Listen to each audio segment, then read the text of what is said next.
Hello guys, अगर आप भी क्लास 12 में पढ़ते हो तो आप सभी बच्चों के लिए क्लास 12 बायोलॉजी का 70 वीवीआई ऑब्जेक्टिव क्वेश्चन का क्लास लेकर आया हूं, जो आपके परीक्षा के लिए बहुत ज्यादा इंपॉर्टेंट है। तो ये सारे प्रश्नों को आप लोग याद कर लीजिएगा और जो जो प्रश्न का उत्तर आता है नीचे चैट सेक्शन में लगाते चलेगा। बता दे प्यारे बच्चों, ये सारे प्रश्न परीक्षा के पैटर्न पर आधारित होने वाला है, जो आपको 2027 में देखने के लिए मिलेगा। ठीक है, तो चलिए प्यारे बच्चों, क्वेश्चन की ओर बढ़ती है। 3 घंटा 15 मिनट का आपको समय दिया जाएगा और कुछ इसी प्रकार का आपको प्रश्न पत्र आपको दिए जाएंगे। ठीक है, तो चलिए प्यारे बच्चों, क्वेश्चन की ओर बढ़ते हैं। अगर आपने नोट्स नहीं लिया है तो इस नंबर पे कांटेक्ट कर हर एक बच्चे नोट्स ले लीजिएगा। क्वेश्चन लड़ने की फुल्ली गारंटी लेता हूं। तो चलिए प्यारे बच्चों, यहां पर देख लीजिए 1 से लेकर 70 तक ऑब्जेक्टिव दिए जाएंगे। इसमें से प्यारे बच्चों आपको 35 ऑब्जेक्टिव का प्रश्नों का चीत करना। ठीक है, तो चलिए प्यारे बच्चों, फर्स्ट ऑफ ऑल पहला नंबर क्वेश्चन यहाँ पे देखिए, दिए गए प्रश्नों का उत्तर दीजिए। कहा जा रहा है दोस्तों, बीजचोल का निर्माण होता है, यानी बीजचोल का निर्माण कहाँ होता है, तो आप लोग को याद रखना है बीजचोल का निर्माण होता है जब बीजांड कवच से होता है। सी नंबर हो जाएगा इसका पहला नंबर क्वेश्चन का। ठीक है,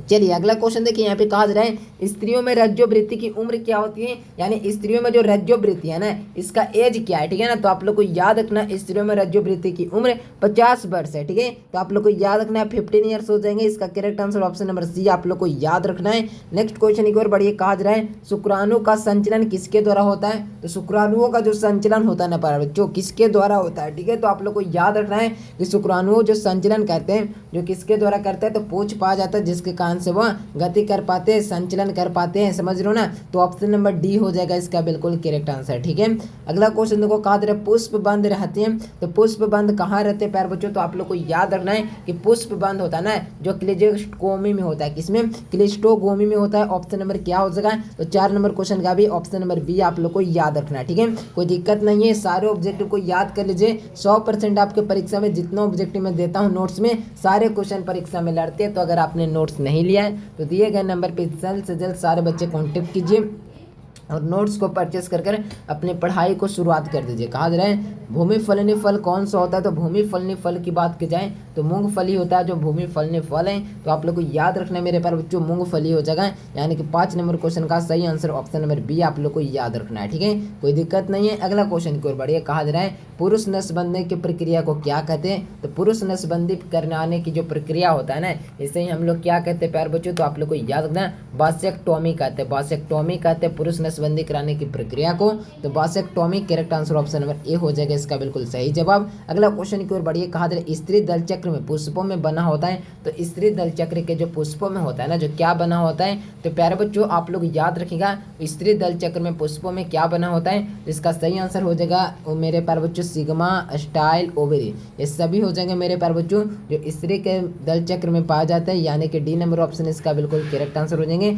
आप सारे बच्चे याद करने का पूरा प्रयास कीजिएगा। अगला क्वेश्चन देखिए, कहा जा रहा है क्लोरेला निम्न में से क्या है, तो क्लोरेला है ना जो निम्न में से क्या है, तो मेरे प्यारे बच्चों क्लोरेला जो एक शैवाल है मेरे प्यारे बच्चों, आप लोग याद रखिएगा शैवाल हो जाएगा इसका बिल्कुल सही जवाब। आप सारे बच्चे ये सारे क्वेश्चन को याद कर लीजिएगा। मानव मादा में गर्भकाल होता है, तो मानव मादा में जो गर्भकाल होता है ना जो कितने दिनों के लिए होता है, तो 9 माह आप लोग ने सुना होगा। 9 महीनों के लिए माँ अपने संतान को 9 महीनों के लिए गर्भ में रखती है। ठीक है ना, तो याद रखना मानव गर्भ का काल पूछा जाए तो 9 माह आप लोग को याद रखना है। ऑप्शन नंबर सी यहाँ से बिल्कुल सही जवाब हो जाएगा। गर्भाशय के भीतर स्थिर स्तर को कहलाता है, यानी गर्भाशय के भीतरी स्तर को क्या कहते हैं, तो आप लोग को याद रखना है एंडोमेट्रियम कहते हैं, जो गर्भाशय के भीतरी स्तर होता है। ठीक है, एंडोमेट्रियम करेक्ट आंसर की बात की जाए तो ऑप्शन नंबर बी आप लोग को याद रखना है। नेक्स्ट क्वेश्चन कहा जा रहा है कि जन्म नियंत्रण की विधि कौन सी है, तो जन्म नियंत्रित करने की विधि है जिसका नाम आप लोग को याद रखना है IUDS है। ठीक है ना, IUDS एक सही आंसर ऑप्शन नंबर डी आप सारे बच्चों को याद रखना है। आप लोग को याद कर लीजिएगा सारे क्वेश्चन को। भ्रूणपोष वाले बीजों को कहा जाता है, तो भ्रूणपोष वाले बीजों को ही क्या कहा जाता है, तो आप लोग को याद रखना है ऑप्शन नंबर डी एंडोस्पर्म कहते हैं। ऑप्शन नंबर डी इसका बिल्कुल सही जवाब हो जाएगा। ठीक है, अगला क्वेश्चन को मासिक चक्र के दरमियान किस दिन अंडोत्सर्ग होता है, तो मासिक चक्र के दरमियान है ना जो किस दिन अंडोत्सर्ग होता है। रुकिए एक सेकंड, क्वेश्चन को थोड़ा सा बैलेंस बनाने दीजिए, थोड़ा सा छोटा नहीं दिख रहा है ना। चलिए यहाँ पे देखिए इसका साइज इतना है। ठीक है ना, चलिए यहाँ पे देखो मासिक चक्र के दरमियान किस दिन अंडोत्सर्ग होता है, तो यहाँ से मेरे प्यारे बच्चों सही जवाब 14वें से 15वें दिन हो जाएगा, यानी कि सी नंबर ऑप्शन आप लोग को याद रखना है। ये सारे क्वेश्चन बिल्कुल आपके परीक्षा में दिखे गए। जन्म नियंत्रण की उपयुक्त विधि कौन सी है? तो जन्म नियंत्रण की एक उपयुक्त विधि है ना मेरे प्यारे बच्चों, जो बांध्याकरण है। क्या है बच्चों? तो बांध्याकरण है, आप लोग को याद रखना है। ऑप्शन नंबर सी इसका बिल्कुल सही जवाब हो जाएगा। अगला क्वेश्चन देखो, मादा में मुख्य गर्भनिरोधक किसे रोकती है? यानी मादा में मुख्य गर्भनिरोधक होता है जो किसको रोकती है? तो आप लोग को याद रखना अंडोत्सर्ग को रोकती है। ऑप्शन नंबर ए इसका बिल्कुल सही जवाब हो जाएंगे। आप लोग अपने अपने दोस्तों के पास वीडियो को खूब शेयर कीजिए, और अगर आप लोग चैनल से पहली बार जुड़े हो तो सारे के सारे बच्चे चैनल को सब्सक्राइब करके बेल नोटिफिकेशन को ऑन कर लीजिएगा। और रोज़ शाम 7 बजे से यहीं पर क्लास चलता है, तो रोज़ क्लास ज़रूर कीजिएगा। और हमारे द्वारा तैयार किए गए नोट्स आपने नहीं लिया है, इस नंबर पे कांटेक्ट कर सारे बच्चे नोट्स ले लीजिएगा, ठीक है। कहा जा रहा है मादा में मुख्य गर्भ निरोधक किसे रोकते हैं? अंडोत्सर्ग को, जैसा कि मैंने बताया है। अगला क्वेश्चन में यहाँ पे देखो, ईस्ट में प्रजनन का मुख्यतः किसके माध्यम से होता है? तो ईस्ट में प्रजनन मुख्यतः किसके माध्यम से होता है? तो आप लोगों को याद रखना मुकुलन द्वारा होता है, और एक हाइड्रा भी पूछा जाए, ठीक है ना। हाइड्रा द्वारा प्रजनन मुख्यतः किस में होता है? तो मुकुलन हो जाएगा। मुकुलन पूछा जाए या हाइड्रा पूछा जाए या ईस्ट पूछा जाए, मुकुलन इसका सही जवाब हो जाएगा। लेकिन यहाँ पर ईस्ट पूछा गया तो मुकुलन यहाँ पे बिल्कुल सही जवाब हो जाएगा। अगला क्वेश्चन देखो, कहा जा रहा है प्रथम मानव जनसंख्या विस्फोट का कारण क्या है? तो प्रथम मानव जनसंख्या विस्फोट का जो सबसे बड़ा कारण है जो कृषि है, एग्रीकल्चर हो जाएगा इसका बिल्कुल correct answer. Option number A हो जाएगा ना। यहाँ पर देखो, सूक्ष्म प्रजनन में क्या संभव है? तो सूक्ष्म प्रजनन में ही अलैंगिक जनन संभव है। आप लोग को याद रखना है अलैंगिक जनन, ए नंबर ऑप्शन इसका बिल्कुल सही जवाब हो जाएगा। परिवार नियोजन कार्यक्रम प्रारंभ किया गया, तो परिवार नियोजन कार्यक्रम होता है ना जो कब प्रारंभ किया गया? तो आप लोग को याद रखना 1951 में ठहर गया, तो 1951 में हो जाएगा। ऑप्शन नंबर क्या हो जाएगा मेरे प्यारे बच्चों? तो ऑप्शन नंबर डी आप सारे बच्चे याद कर लीजिएगा, डी नंबर ऑप्शन के साथ जाइए और अगला क्वेश्चन की ओर बढ़ जाइए, ठीक है ना। नेक्स्ट सवाल देखिए, कहा जा रहा है कोशिकीय अवस्था में भ्रूण क्या कहलाता है? तो कोशिकीय अवस्था में ही भ्रूण क्या कहलाता है? तो आप सारे बच्चों को याद रखना है कोशिकीय अवस्था में ही भ्रूण होता है ना, जो फैलोपियन नली में होता है, ठीक है ना। ऑप्शन नंबर सी इसका बिल्कुल सही जवाब हो जाएगा। कहा जा रहा है मानव में निषेचन होता है, तो मानव में निषेचन क्या होता है? तो याद रखना फैलोपियन नलिका में होता है, तो ऑप्शन नंबर डी इसका बिल्कुल सही जवाब हो जाएगा। अगला क्वेश्चन देखो, कहा जा रहा है एक शुक्राणु को सीधे अंडाणु में प्रवेश कराने की क्रिया को ही हम लोग क्या कहते हैं मेरे प्यारे बच्चों? तो इसे ही हम लोग कहते हैं मेरे प्यारे बच्चों ICSI इस प्रक्रिया को कहा जाता है जो एक शुक्राणु को सीधा अंडाणु में प्रवेश कराया जाता है, ठीक है ना। तो आप लोग को याद रखना ऑप्शन नंबर 20 का बिल्कुल करेक्ट आंसर हो जाएंगे। अगला क्वेश्चन देखिए, कहा जा रहा है कि जब नर आकृति मादा में भिन्न हो जाता है तब क्या कहलाता है? तो जब नर आकृति मादा में भिन्न हो जाता है तो इसे ही यौन द्विरूपता कहलाता है। क्या कहलाता है? यौन द्विरूपता। करेक्ट आंसर क्या हो जाएगा बच्चों? तो ऑप्शन नंबर बी के साथ जाइए और परीक्षा में तबाही मचा के रहिए। कहा जा रहा है जब जायांग स्त्री केसर से एक दूसरे से जुड़े रहते हैं तो क्या कहलाता है?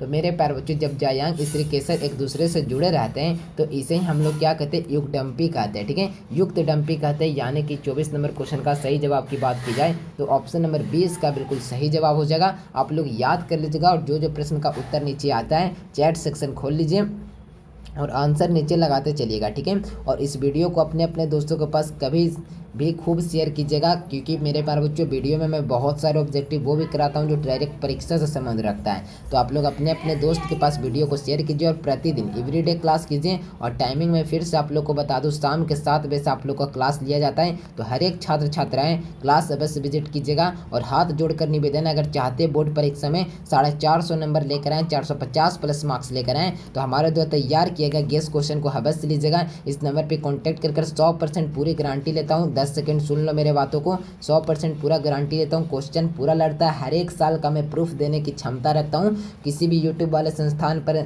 प्रूफ दे या ना दे, लेकिन मेरे पास हर एक साल का प्रूफ है। मैं जितना पढ़ाता हूँ, मेरे नोट्स जितना छपता है, मैं उतना ही में से मेरे प्यारे बच्चों बोर्ड में पूरा क्वेश्चन छप जाता है। विश्वास नहीं है तो प्रूफ देख लीजिए, फिर उसके बाद आप लोग नोट्स ले सकते हैं। तो इस नंबर पे मैसेज कर लीजिएगा प्रूफ के लिए भी, प्रूफ मैं दिखा दूंगा, फिर उसके बाद आप लोग नोट्स लेकर बिल्कुल मेहनत से तैयारी करने लगोगे, ठीक है ना।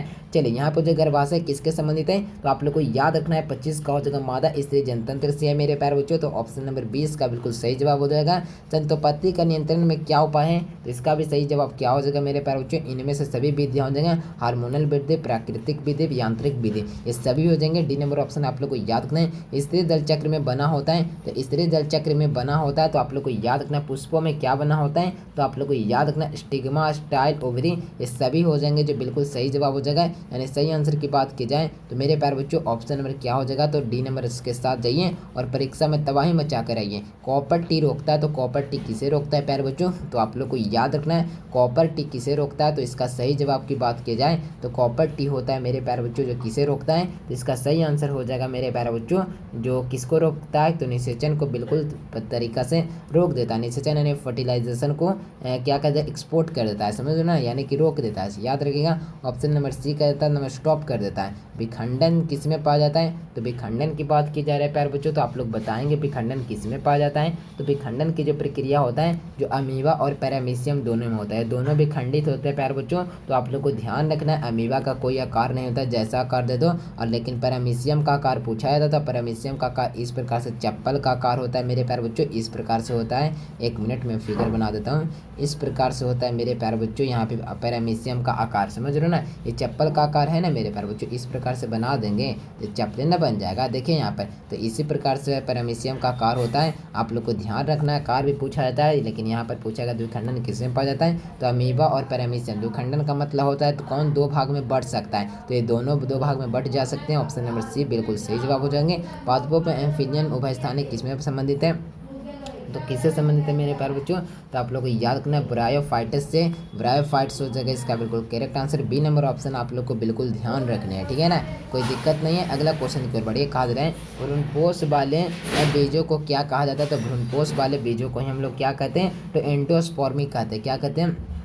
एंडोस्पर्मिक कहते हैं। यानी कि करेक्ट आंसर की बात की जाए तो एंडोकार्सिक दिया हुआ है, एंडोस्पर्मिक। देखिए डी नंबर ऑप्शन में दिख गया, तो डी नंबर ऑप्शन आप लोग को याद रखना है, एंडोस्पर्मिक कहते हैं। नेक्स्ट सवाल की ओर बढ़िए प्यारे बच्चों, प्रश्न आपके स्क्रीन को ऊपर कहा जा रहा है, जब जायांग स्त्री केसर एक दूसरे से क्या हो जाता है, जुड़े रहते तो क्या कहलाता है, जब जायांग स्त्री केसर एक दूसरे से जुड़े रहते हैं तो क्या कहते हैं, तो इसे ही हम लोग मेरे प्यारे बच्चों क्या कहते हैं, वियुक्त डंपी कहते हैं, क्या कहते हैं, वियुक्ता डंपी कहते हैं। ऑप्शन नंबर ए इसका बिल्कुल सही जवाब हो जाएगा। अगला क्वेश्चन को, भारत में प्रथम जनगणना प्रारंभ हुई थी, तो भारत में प्रथम जनगणना प्रारंभ कब हुई थी, तो मेरे प्यारे बच्चों 1851 ईस्वी में हुई थी।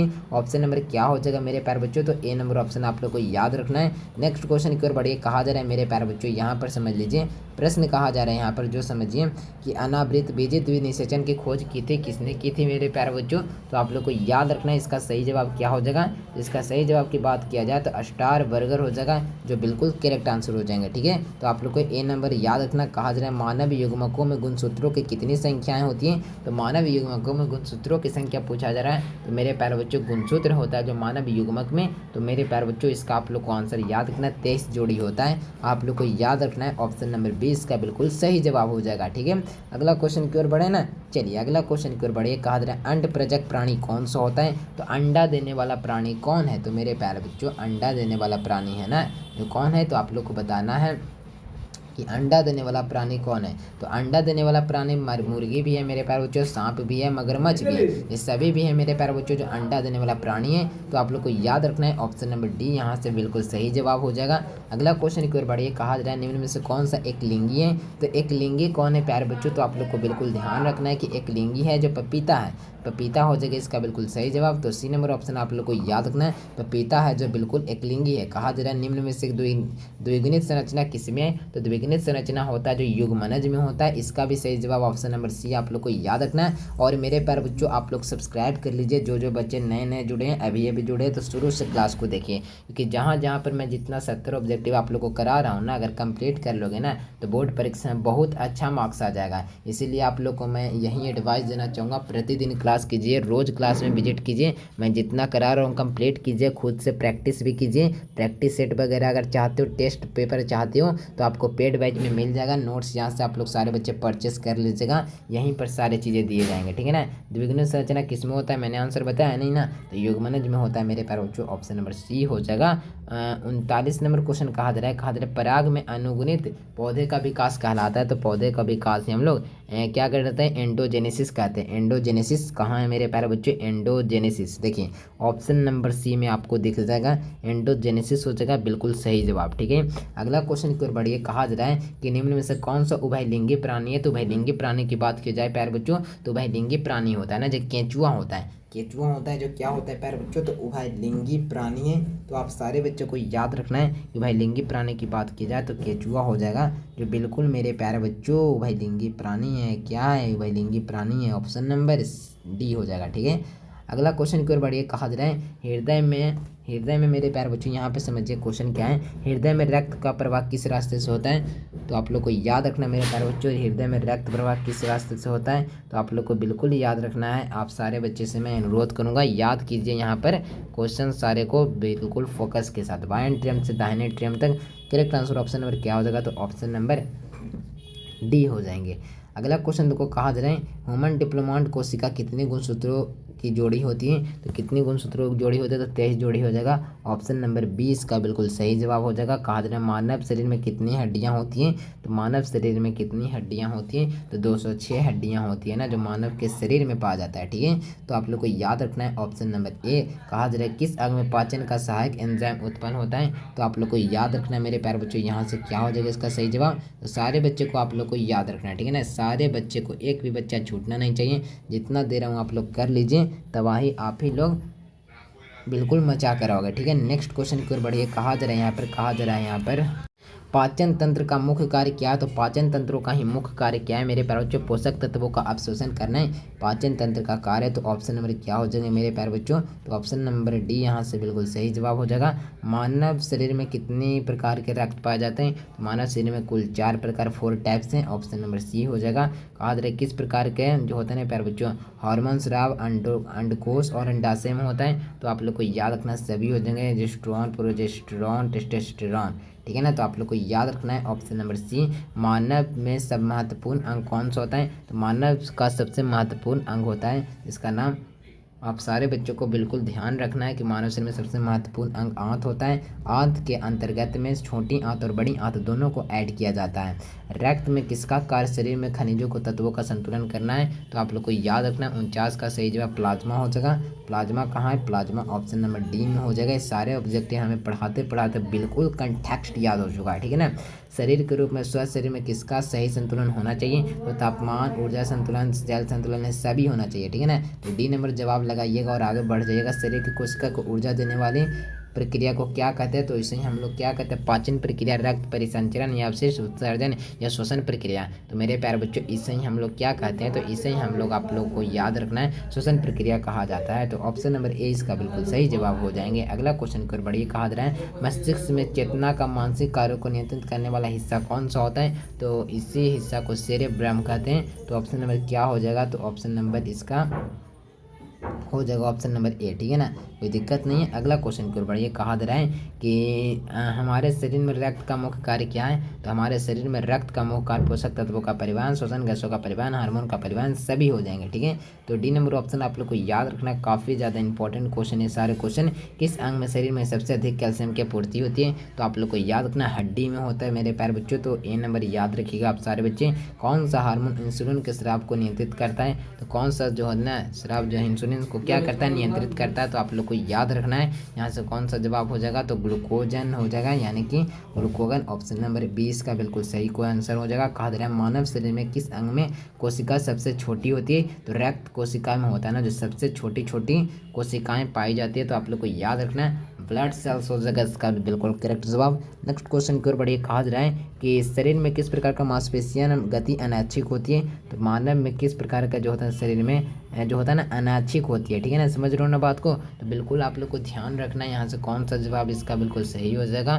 तो याद रखना ऑल हो जाएगा, यानी कि चिकनी मांसपेशियां, कंकाल मांसपेशियां, हृदय मांसपेशियां, all of this is the correct answer. Next question की ओर बढ़िए। कहा जा रहा है यकृत में कौन सा कार्य नहीं होता है, यानी यकृत है ना इसमें कौन सा काम है ना जो नहीं होता है, समझ रहे हो ना। तो आप लोग को याद रखना श्वसन नहीं होता है। तो आप लोग को याद रखना ऑप्शन नंबर डी इसका बिल्कुल बिल्कुल बिल्कुल सही जवाब हो जाएगा। कहा जा रहा है कि मानव शरीर में किसका कार्य विकिरण से बचाव करना है, तो किसका काम है जो विकिरण से बचाव करना है, तो बिल्कुल आप लोग को याद रखना है क्या हो जाएगा, त्वचा हो जाएगा। ऑप्शन नंबर ए इसका बिल्कुल सही जवाब हो जाएंगे। कहा जा रहा है कि शरीर में किस अंग में सर्वोत्तम श्वसन प्रक्रिया होती है, जिसका सही जवाब फेफड़े हो जाएंगे। ऑप्शन नंबर 20 का। चलिए नेक्स्ट क्वेश्चन की ओर बढ़िए। कहा जा रहा है किस अंग में सबसे अधिक ऊर्जा संग्रहण होता है, तो किस अंग में सबसे अधिक ऊर्जा संग्रहण होता है, तो आप लोग को याद रखना मेरे प्यारे बच्चों सबसे ज़्यादा ऊर्जा संग्रहण किस में होता है, तो इसका सही जवाब बताना है आप लोग को। तो 61 का हो जाएगा यकृत में होता है प्यारे बच्चों। 61 नंबर क्वेश्चन का ए नंबर क्वेश्चन बिल्कुल सही जवाब हो जाएगा। कहा जा रहा है एंटोमेलिफिल नामक परागण किसके द्वारा होता है, तो किसके द्वारा होता है मेरे प्यारे बच्चों, तो आप लोग को याद रखना है कीड़ा के द्वारा होता है। कीड़ा कहाँ है मेरे प्यारे बच्चों, कीड़ा नीचे में है मेरे प्यारे बच्चों, डी में है, कीड़ा हो जाएगा बिल्कुल सही जवाब। इसरो का अंडवाहिनी बांधने की प्रक्रिया को क्या कहते हैं, तो अंडवाहिनी बांधने की प्रक्रिया को ही हम लोग क्या कहते हैं, ट्यूबेक्टमी कहते हैं। क्या कहते हैं, ट्यूबेक्टमी कहते हैं। ऑप्शन नंबर बी हो जाएगा। कौन सा विटामिन रक्त को थक्का बनाने में मदद करता है, तो रक्त को थक्का बनाने में मदद करता है उस विटामिन का नाम है विटामिन के। Is the correct answer option number D. कहा जा रहा है मेरे प्यारे बच्चों शरीर में ऊर्जा का मुख्य स्रोत कौन सा है, तो शरीर में ऊर्जा का मुख्य स्रोत ही मेरे प्यारे बच्चों क्या है, कार्बोहाइड्रेट है। कार्बोहाइड्रेट है मेरे प्यारे बच्चों, आप लोग को याद रखना है। Option number B. मस्तिष्क में किस भाग में संतुलन बनाए रखता है, सेरेबेलम हो जाएगा इसका बिल्कुल सही जवाब। यानी 66 नंबर क्वेश्चन का ए नंबर हो जाएगा। रक्त का पीएच किसके द्वारा नियंत्रित किया जाता है, तो रक्त का जो पीएच वैल्यू होता है ना, जो किसके द्वारा नियंत्रित किया जाता है, तो आप लोग को याद रखना है। 67 नंबर क्वेश्चन का सही आंसर की बात की जाए तो श्वसन प्रणाली हो जाएगा, जो बिल्कुल सही आंसर हो जाएगा। ठीक है, कोई दिक्कत नहीं है। अगला क्वेश्चन को कौन सा अंग हार्मोन का स्राव करता है कंकाल मांसपेशी को सक्रिय बनाता है। ठीक है, तो इसका भी आप लोग को याद रखना है एड्रिनल। कहा जा रहा है कि जो होता है ना पीएच स्तर को नियंत्रित करने के लिए किस प्रकार का माध्यम का प्रयोग होता है, तो आप लोग को याद रखना किडनी हो जाएगा इसका सही आंसर। ऑप्शन नंबर ए आप लोग को याद रखना किस अंग में सबसे अधिक रक्त का प्रवाह होता है, तो रक्त का प्रवाह सबसे अधिक होता है ना, जो आप लोग को याद रखना है। बहुत सारे बच्चे मस्तिष्क लगा देते हैं, हृदय लगा देते हैं, कहीं कहीं यकृत किडनी लगाते हैं। तो मेरे प्यारे बच्चों आप लोग बताइए, समझ बूझ कर बताइएगा, यकृत होगा या किडनी होगा या मस्तिष्क होगा या हृदय होगा। तो मैं बता दें मेरे प्यारे बच्चों सबसे ज़्यादा रक्त का प्रवाह किडनी में। आप लोग को याद रखना बिल्कुल फोकस के साथ, भूलना नहीं है, कंफ्यूज नहीं होना है कि हृदय में रक्त का पंप होता है तो वहीं पर सबसे ज़्यादा होगा, लेकिन ये बिल्कुल गलत है। यहाँ पर हृदय नहीं किडनी हो जाएगी इसका सही जवाब। तो डी नंबर ऑप्शन आप लोग को याद रखना। 70 नंबर क्वेश्चन का डी इसका सही जवाब हो जाएगा। ठीक है, तो मेरे प्यारे बच्चों इस वीडियो के माध्यम से मैंने आप लोग को 70 मोस्ट सिलेक्टेड क्वेश्चन बताए जो परीक्षा के लिए बहुत ज़्यादा इंपॉर्टेंट थे। आप लोगों से हाथ जोड़कर निवेदन करूंगा प्रतिदिन क्लास कीजिए। रोज शाम 7 बजे क्लास चलता है। अब आपके पास टाइम नहीं बचा हुआ है, इसी टाइम को यूटिलाइज कर आपको बोर्ड परीक्षा में बेहतरीन मार्क्स लाने हैं, तो इस नंबर पर मैसेज कीजिए और कॉल कीजिए और कहिए हमें प्रूफ देखना है, प्रूफ दिखा दीजिए, फिर उसके बाद ले लेंगे नोट्स, दिखा देंगे हर साल का प्रूफ। क्वेश्चन पूरा लड़ता है, सिर्फ मेहनत से पढ़ लीजिएगा, जितना क्वेश्चन दे देंगे। ज़्यादा क्वेश्चन है, सबसे कम क्वेश्चन और सबसे ज़्यादा लड़ाने वाले संस्थान के पास आप लोग आए हैं, तो टेंशन नहीं लेना है। वीडियो आप लोग को अच्छा लगा हो, लाइक सब्सक्राइब रुकना नहीं चाहिए। मिलते हैं एक नए से वीडियो में, तब तक के लिए bye bye. Thanks for watching this video. जय हिंद, वंदे मातरम।